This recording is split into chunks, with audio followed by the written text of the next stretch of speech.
మొన్న రీసెంట్ గా నాదెండ్ల మనోహర్ గారు అదే పరిస్థితి.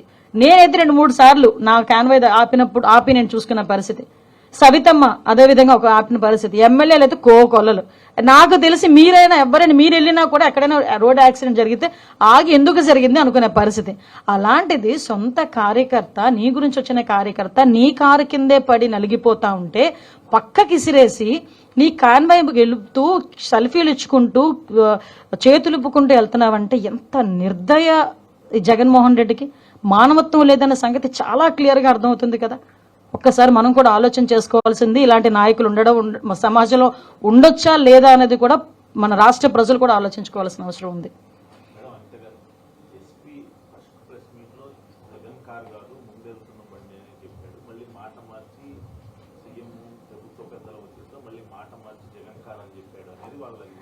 క్లియర్లీ ఇక్కడ మీరు ఒకసారి అర్థం చేసుకోవాలండి. ఎస్పీ ఫస్ట్ ప్రెస్ మీట్ పెట్టేటప్పటికి ప్రాథమిక విచారణ అనేది సాగింది. అప్పటి వరకు ఏంటంటే ఇలా చనిపోయాడు పలానా వ్యక్తి, సింగయ్య అన్న వ్యక్తి చనిపోతే ఎలా చనిపోయాడు, ఏదో వెహికల్ గుద్దింది. ఫస్ట్ నుంచి మీకు వచ్చింది ఏంటంటే ఏదో వెహికల్ గుద్ది పక్కకి లాగేశారు అన్నదే మనందరికీ కూడా వచ్చిన information. So as of now ఆ వచ్చిన ప్రాథమిక విచారణ నేపథ్యంలో వచ్చిన అంశాలు బట్టి ఆ రోజు ప్రెస్ మీట్ లో మాట్లాడింది. తర్వాత మేము దాని మీద విచారణ కొంచెం కొనసాగించి ఇన్వెస్టిగేషన్ కొంచెం ఇన్డెప్త్కి వెళ్లేసరికి ఆ వీడియోలు మొత్తం అన్ని కూడా బయటకు వచ్చినాయి. ఇప్పుడు ఎస్పీ స్థాయి వ్యక్తి ఒక వీడియో బయట పెట్టి ఈ వీడియో ద్వారా మేము ఇది కేసు కడుతున్నామంటే దాన్ని మేము క్లియర్ తీసుకోకుండా ఎవరు కూడా అలా చేయరు కదా, ఎవరు వాళ్ళ ఉద్యోగాల మీదకి తెచ్చుకోరు కదా. తర్వాత చాలా క్లియర్ గా నిన్ననే ఎస్పీ ఫోన్ మళ్ళీ ప్రెస్ మీట్ పెట్టి ఈ రకంగా జరిగింది, సో మేము ఈ కేసులు కడుతున్నామని చెప్పారు. ఇన్వెస్టిగేషన్ తర్వాత వచ్చిన ఇన్ఫర్మేషన్ కాబట్టి చెప్పాం.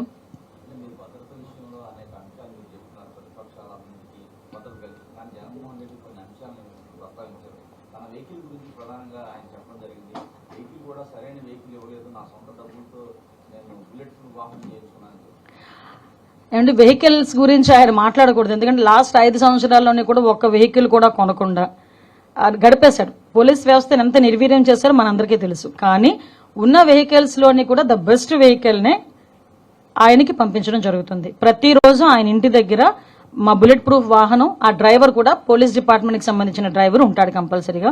Z+ సెక్యూరిటీకి సంబంధించి ఏదైతే మేము చేయాలో అన్ని కూడా మేము చేస్తాం. ఆ ట్వీట్ లోని కూడా ఈ రోప్ పార్టీల గురించి వాటి గురించి మాట్లాడారు. సిచ్యువేషన్ బేస్ చేసుకుని రోప్ పార్టీలు పెడతారు తప్పించి Z+ సెక్యూరిటీలోని రోప్ పార్టీ ఉండాలి అంటే ఇలాంటి అంశాలన్నీ ఇప్పుడు గుర్తొచ్చినాయి. కానీ ఆయనకి ఎందుకు మీదకి వచ్చారని, నువ్వు రమ్మని చెప్పావు, మీరు రమ్మని మీరే కదా ర్యాలీకి రండి, పలానా చోట ఎంతమంది ఉండండి, పలానా చోట ఎంతమంది ఉండండి అన్నారు.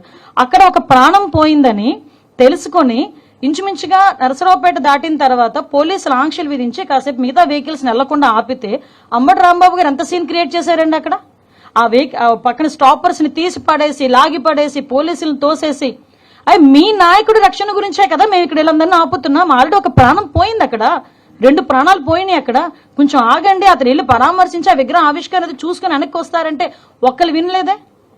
ఇక్కడే కాదండి, పొదిలిలో కూడా అదే పరిస్థితి, సత్యసాయి జిల్లాలో కూడా అదే పరిస్థితి.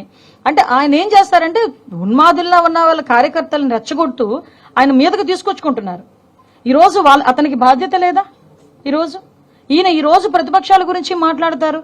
ఆ రోజు మేం ప్రతిపక్షాలు ఉండేటప్పుడు ఏ రకంగా చేశారో ఆయనకి గుర్తు రాలేదా? ఆయనకి ఇందాక నేను ఏదో ట్వీట్ పెట్టారని చెప్పారు, మేము ఆంక్షలు విధించేమా అని అడిగారంట. నిజంగా ఒకసారి జగన్మోహన్ రెడ్డి గారు ప్లీజ్, నేను ఇంతకన్నా గట్టిగా మాట్లాడలేకపోతున్నాను, ఎందుకంటే నాకు జాలనిపిస్తుంది మిమ్మల్ని చూస్తా ఉంటే. ఆంక్షలు విధించేమా అనే ముందు ఒక్కసారి లాస్ట్ 5 years జరిగిన సిచ్యువేషన్స్, చలో ఆత్మకూరు అని చెప్పి ఒకటి పెడితే సాక్షాత్తు చంద్రబాబు నాయుడు గారి ఇంటి గేటుకి తాళ్లు కట్టిన పరిస్థితి మీరు మర్చిపోయారా అండి? వైజాగ్ పర్యటనకి చంద్రబాబు నాయుడు గారు వెళ్తే ఎయిర్పోర్ట్ లోనే చంద్రబాబు నాయుడు గారిని మమ్మల్ని అందరినీ ఆపేసి మీకు వైసీపీ కార్యకర్తల చేత నానా మాటలు మాట్లాడించి నానా మాటలు దూషించి మమ్మల్ని అందరినీ కూడా ఎలా రోడ్డు మీద కూర్చోబెట్టారో మర్చిపోయారా అండి? ఇదే చంద్రబాబు నాయుడు గారు ప్రతిపక్ష నేత హోదాలో ఆయన ఒక ప్రతిపక్ష నేత. ఈరోజు మీరు కాదేమో ప్రతిపక్ష హోదా లేదు మీకు, కానీ ఆయన ఆ రోజు ప్రతిపక్ష పార్టీ హోదాలో ఆ రోజు నాయకుడిగా తిరుపతి వెళ్తే, అదే తిరుపతి ఎయిర్పోర్ట్ నుంచి బయటికి కూడా రాకపోతే తిరుపతి విమానాశ్రయంలో ఆయన కూర్చొని ధర్నా చేసిన పరిస్థితి మీరు మర్చిపోయారు. లోకేష్ బాబు గారు పాదయాత్ర చేస్తే ఆయన పట్టుకున్న మైక్ని తీసుకెళ్లిపోయారు, ఆయన నుంచున్న స్టూల్ని తీసుకెళ్లిపోయారు, ఆయన గురించి ఏదైనా స్టేజ్ కడితే స్టేజ్ని ఇప్పేశారు.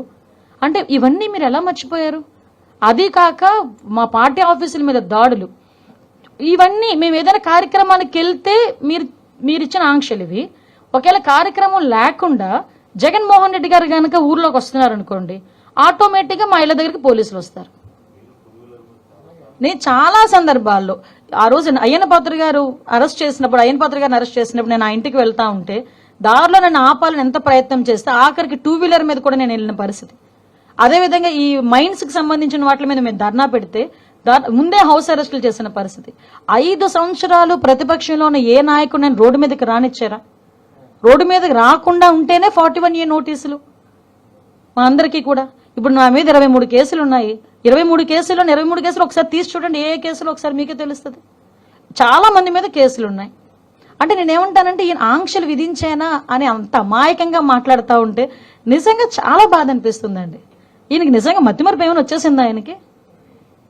Z+ సెక్యూరిటీ ఉన్న వ్యక్తికి బుల్లెట్ ప్రూఫ్ పంపిస్తే నా దగ్గర బుల్లెట్ ప్రూఫ్ లేదంటాడు. అంటే అబద్ధాలు, నోరిప్పితే అబద్ధాలు. అంటే నెమ్మదిగా నంగనాచిలా కూర్చొని ప్రెస్ ముందు కూర్చొని లేదంటే ట్వీట్ పెట్టేస్తే జనాలు నమ్మేస్తారు అనుకుంటున్నారా?